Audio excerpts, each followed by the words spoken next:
Hi friends, good evening. তোমরা সব কেমন আছো? আমি ভালো আছি। গুড ইভিনিং বলছি। আমি এই মাত্র আমার বান্ধবীর বাড়ি থেকে আসলাম। দেখো চোখ মুখ কালি ধরা একদম। এই মাত্র আমি আসলাম আমার বান্ধবীর বাড়ি থেকে। আজকে তো সকালবেলায় উঠেছি। উঠে তো তোমার করলাম, ওই দাঁত ঠাত মাজলাম। আর ঠাকুরের নাম তো তোমরা জানো আমি বাসি বিছনা থেকেই করে উঠি। তারপর চা খেলাম। চা খেয়ে তারপরে তোমার জামাইয়ের গাড়িতে আজকে পুজো টুজো হলো, বিশ্বকর্মা তো, তাই জামাইয়ের গাড়িতে আজ পুজো টুজো দেওয়া হলো। দেওয়ার পরে তারপরে আমার বোন এলো। বোন আসার পরে আমাদের রুটি করে দিল, রুটি খেলাম, ঢ্যাঁড়স আলু দিয়ে তরকারি খেলাম। খেয়ে আমি স্নান করতে চলে গেলাম। স্নান করার পরে পুজো করলাম। পুজো করে তারপরে আমি আমার বান্ধবীর বাড়ি চলে গেলাম। তো বান্ধবীর বাড়িতে তো গেছি। আজকে ওর বাড়িতে বিরাট করে বিশ্বকর্মা পুজো হয়। ওর বাড়িতে আমরা সব বান্ধবীরা মিলে ভীষণ এনজয় করেছি। বিরাট করে পুজো হয়। আমি সব তুলে এনেছি, তোমরা কালকে ভিডিওটা পেয়ে যাবে। ঠিক আছে, কালকে তোমরা ভিডিওটা পেয়ে যাবে। আর আজকে খুব এনজয় করেছি, বসে বসে গল্প করেছি ওখানে। আমরা সব নখানা বান্ধবী বসে বসে বসে শুধু গল্প আর গল্প। আমার বান্ধবীরা যা ভালো, মানে ও আমাকে টেনে ওরা বাইরে বার করছে, বুঝেছো? আমি ঘরে বসে থাকছি, ওরা আমাকে টেনে বার করছে। কি বলবো, এত ভালো আমার বান্ধবীরা, ভীষণ ভালো, বুঝেছো?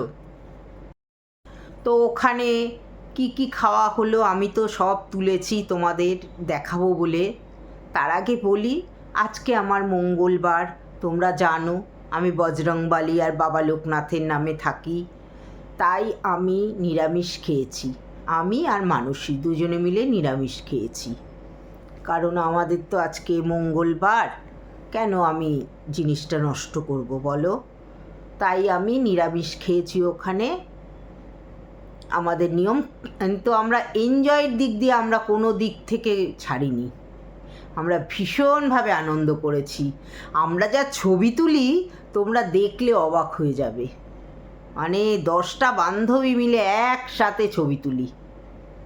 ওর মোবাইল দিয়ে, ওর মোবাইল দিয়ে, ওর সেই মোবাইল দিয়ে অন্য লোক ডেকে, মানে আমরা এত আনন্দ করি। আমাদের আনন্দটা তোমাদের দেখাই, সব সময় তো আমি দেখাই, তোমাদের দেখাই না বলো? আমি এই মাত্র আসলাম বান্ধবীর বাড়ি থেকে। তারপরে তোমাদের আর কি বলো, তোমরা কেমন আছো এবার বলো? অনেকেই তো বলছো যে আমরা ভালো আছি, আবার কেউ কেউ বলেও না। কেন গো? দিদিকে বলো কেমন আছো, জানাও। দিদি একটু শান্তি পায় শুনে, আর কিচ্ছু না। পরিবারকে সময় দিও, পরিবারকে খেয়াল রেখো, নিজেদেরও খেয়াল রেখো। আর বাবা মা থাকলে তো কথাই নেই, তাদেরকে ভীষণভাবে খেয়াল করবে, বুঝেছ?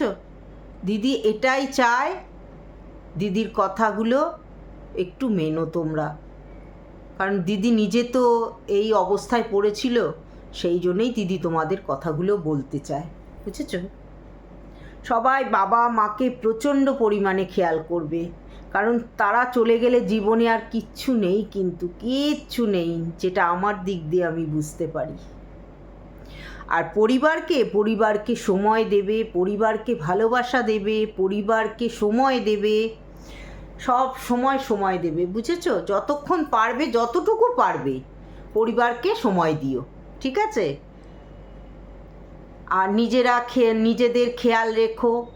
আশা করি তোমাদের ওয়াইফরা তোমাদের খেয়াল রাখে, তোমরাও তাদের খেয়াল রেখো, বুঝেছো? এই দিনগুলো চলে গেলে আর পাবে না, আর পাবে না। ওই জন্য বলছি, তোমরা ভালো থেকো। তোমরা ভালো থাকলে তোমার দিদি ভালো থাকবে, ঠিক আছে? দিদিকে ভুল বুঝো না, দিদির সাথে থেকো। অনেকে কমেন্টসের উত্তর দিচ্ছ, আমার প্রাণটা ঠান্ডা হয়ে যায় জানো, আমার প্রাণটা ঠান্ডা হয়ে যায়। ভীষণ ভালো লাগে, আমার ভাই বোন দিদি সবাই উত্তর দেয়। আমার যে কী আনন্দ লাগে তোমাদের আমি কি বলবো, ভীষণ ভালো লাগে আমার। তবে আর কি, এখনকার মতো রাখি। ভীষণ আনন্দ করেছি, এনজয় করেছি, সেই এনজয়টা এখনও মনের মধ্যে রয়েছে। হ্যাঁ, ভীষণ এনজয় করেছি। কি সুন্দর ঠাকুর, আর ওর বাড়ির বাগানটা এত সুন্দর, তাও তুলেছি আমি বাগানটাকে। এত সুন্দর মানে পরিবেশটা, কি বলবো। আমি তো যাচ্ছিলামই না, জোর করে আমাকে নিয়ে গেল। আমি একটু আনন্দ করতে ভালোবাসি, এটাও ঠিক কথা।